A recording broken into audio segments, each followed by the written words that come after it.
I never saw the ocean till I was 19.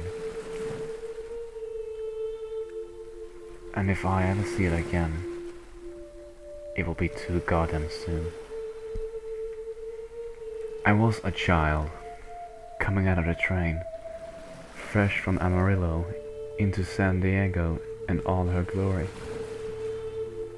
The sight of it, all that water, and the blind crushing power of the surf, filled me with dread. I'd seen water before, lakes plenty big, but there was nothing like this. I don't think I can describe what it was like that first time. And furthermore, I'm not sure I care to. You can imagine the state I was when a few weeks later they gave me a rifle and put me on a boat. When I stopped vomiting up everything that I ate, I decided that I might not kill myself after all. Not being able to see the land, and that ceaseless chaotic rocking of the waves, I remember thinking that the war had to be a step up from this. Kids can be so fucking stupid. I had such a giddy sense of glee when I saw the island and its solid banks. They transferred us to a smaller boat in the middle of the night. Just to our undersized company with our rucksacks and rifles, not a word. We just took a ride right into it, just because they asked us to. The lieutenants herded us into our platoons on the decks and briefed us. The island had been lost. That was exactly how he put it. Somehow, in the grand plan of the Pacific, this tiny speck of Earth, only recently discovered and unmapped, had gotten lost in the shuffle. A singular perfect clerical error was all it took. It was extremely unlikely, he stressed, that the Japanese had gotten a hold of it, being so far east and south of the current borders. But a recent flyover reported what looked like an airfield in the central plateau. We hit the beach in the middle of the night. I'd heard talk of landings before, and I'm not ashamed to tell I was scared shitless. I don't know quite what I expected, but it wasn't what we got. That thick, heavy silence. Behind the lapping of the waves and the wind in the trees, there was nothing. No birds, no insects, just deadly silence. Another 100 yards deep into the eerie tranquility of the jungle, we stopped in a small clearing for the officers to reconvene. And it was obvious even they were spooked. I wasn't a bright kid, but I knew enough to know that something was very wrong. It was like the whole island was dead. I remember I could only smell the sea, despite the red blossoms dangling from the trees. It wasn't an airfield on top of the plateau. I can't tell you what it was, because I'd never seen anything like it, and I don't think anyone ever will. If I tell you it was like the Aztec pyramids, but turned upside down, so that it sank like giant steps into the earth, you get the basic idea of it. But that somehow fails to capture the profound unearthliness of the structure. There was no sign of individual pieces in the masonry. It appeared to have been carved out of a single immense block of black rock into a sharp and geometric shape. It was slick and perfectly smooth like obsidian, but it had no shine to it. It swallowed up even the moonlight, so that it was impossible to see how deep it went, or even focus your eyes on any part of it, like it was one giant blind spot. Our platoon drew the honor of investigating the lower levels, so we descended the stairs as the rest of the company surrounded the platoon. We took the stairs slowly and carefully after the first man to touch one of the right angle's edges slid his hand down the bone. At odd intervals down the steps, there were several small stone rooms, simple, empty, hollow cubes of stone, with one opening, facing the pit in the center. There was no door that we could see, and with this opening being 4 feet off the ground, you had to put your hands on the black razor-sharp edge to climb into it.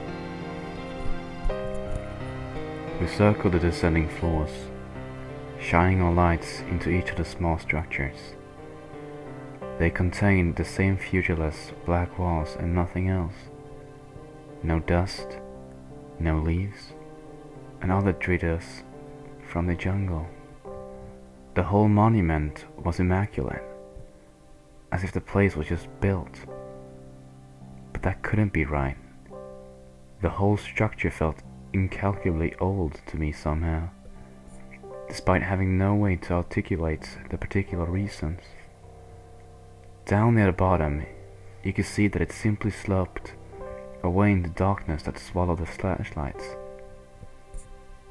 We tossed first a button and then a shell casing down into the pit, and waited in the unearthly silence, but no sounds returned. No one spoke. We simply turned away from the yawning abyss and continued our sweep of the bottom rung and the last of the small structures. The body in the back corner was almost invisible at first in the thick shadows, but the long spill of drying blood reflected the light of our flashlights, and it led right to him. He was coiled tight, arms around his thighs, and his face tucked into his knees. You could see badly he was cut. His clothes open in a rag bloody tatters to reveal the pale skin and bone beneath it.